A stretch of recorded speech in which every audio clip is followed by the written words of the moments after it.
हम फिल्म वाले कहानियां खोजते रहते हैं। कहानियां अगर रियल लाइफ से मिल जाए तो क्या कहने, क्योंकि फिर उसमें जिंदगी की महक होती है।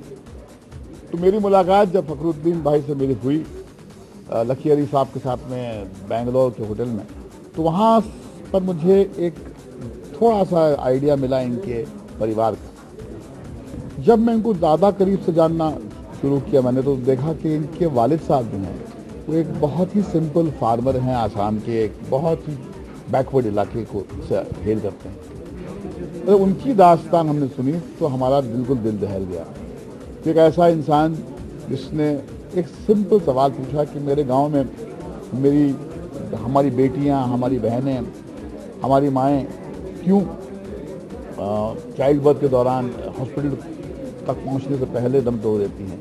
क्यों ना ऐसा हो कि हम यहाँ पर एक हॉस्पिटल क्रिएट करें।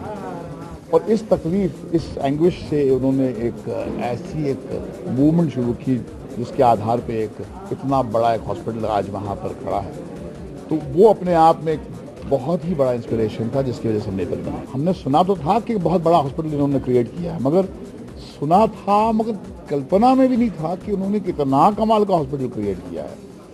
मगर दाद तो मैं देता हूँ मेरे भाई अजय कंचन की कि इतना एक ड्राई कॉम्प्लिकेटेड एक सब्जेक्ट को इतना ह्यूमन तरीके से, इतने एब्जॉर्बिंग अंदाज से इन्होंने पेश किया, और कहीं पर आपको रुलाता है, वो आपको इंस्पायर करता है। इसका मकसद यही है कि कहीं पर दर्शक के अंदर या व्यूअर के अंदर एक जज्बा जग जाए कि रूरल हिंदुस्तान में भी हिंदुस्तानी बसता है। हिंदुस्तान सिर्फ एक एलिनेटेड एलीट की जागीर नहीं है जो सिर्फ सिनेमा हॉल में जाके सिनेमा देखता रहेगा और 24 आवर्स शॉपिंग मॉल में अपने मनोरंजन के साधन ढूंढते रहेगा। एक हिंदुस्तान जो है, जो आज भी बहुत बैकवर्ड है, उसके बारे में हमें सोचना होगा। पर्दे पे हम हैप्पी एंडिंग खोज के थोड़ी जिंदगी के प्रॉब्लम सॉल्व कर सकते हैं। जिंदगी के प्रॉब्लम्स को आपको जिंदगी में ही उतर के खोजने पड़ेंगे। तो ये हमने किया है। हमने यहाँ के जो रियल लाइफ के हीरोज जो हैं, अनुपम खेर साहब हैं और इमरान हाशमी हैं, जो एक नौजवान जनरेशन के एक हार्ट थ्रॉब हैं, उनको इसलिए बुलाया था कि उनकी नज़र से हिंदुस्तान ज़रा हाजी अजमल साहब को देखे और उस किसान को सलाम करे जो वाकई काबिले दाद। आज के इस एंटरटेनमेंट के ऑब्सेस्ड एज में रियल लाइफ हीरोज जो कंट्रीब्यूट करते हैं उसका आप जिक्र ही नहीं करते। बाबा आमटे साहब गुजर गए हमारे बीच में से। क्या हिंदुस्तान ने उन्हें वो सम्मान दिया जो डिजर्व करते थे?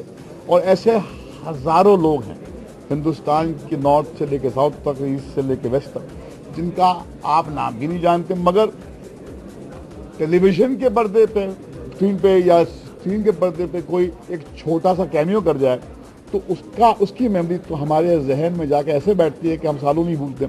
तो एक डिफरेंस हमें कहीं पर समझने की हमारे अंदर क्षमता क्रिएट करनी होगी कि differentiate between real heroes and real life. भारतीय फिल्म मेकर्स को, भारतीय फिल्म इंडस्ट्री के लोगों को क्या करना चाहिए, उनका ज़मीर जाने। हमको ये लगा कि हमारे लिए सुकून का रास्ता ये है, तो हमने इसको इख्तियार कर लिया। हम चल रहे हैं, हमारे साथ कोई चले ना चले, हम तो चलते रहेंगे।